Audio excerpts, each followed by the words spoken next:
All right, guys, we're here out on the road in the big town of Pittsburgh.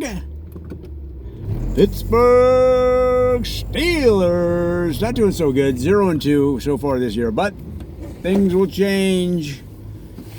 Things will change.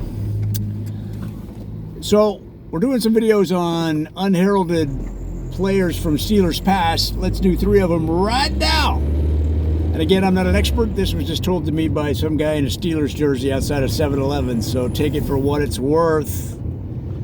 He mentioned from 1965 a player that was instrumental in that team, and that was Red Monkia.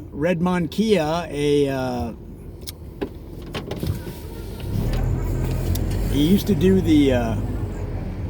the hullabaloo before every game. Red Monkia did the hullabaloo.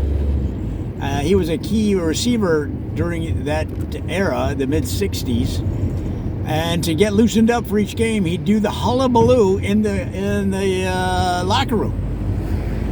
He'd do a series of those kind of early 60s. He'd do the twist, right? He'd do all those crazy, he would do the late for work. He would do the tardy.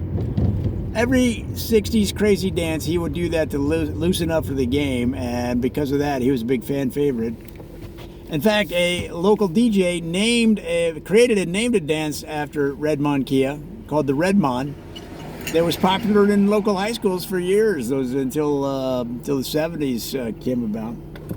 And speaking of the 70s, number 2 on our list of unheralded Steelers players from the Steelers Nation past is a guy from 1973, and they called him the Priest. Edmund Solid Fingers Priestley.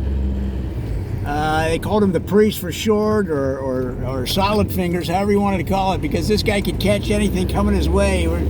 Excellent receiver, a Pro Bowl player, a guy that set the tone for the team based on his upbeat sermons. He called them motivational speeches, but really they were sermons because he'd bring in all kinds of support from the Lord. And not everybody was a believer, but believe me, after you hear the Priest give a talk, you'd want to go down and baptize yourself. And finally, number 3 on our list, it was Weldon Liberty. Now, Weldon Liberty played in the mid-'80s, and remember, those were after the beautiful years of the 70s where they were winning all those games, winning all those Super Bowls. The 80s, not quite as productive, but Weldon Liberty from Liberty University, and a star of the Liberty Bowl. All kinds of this guy's past and accomplishments pointed toward liberalizing, freeing is the word I'm looking for, freeing the Steelers from their Lynn Swann past. Okay, because everybody in town wanted them to be like they were in the 70s, but time marches on.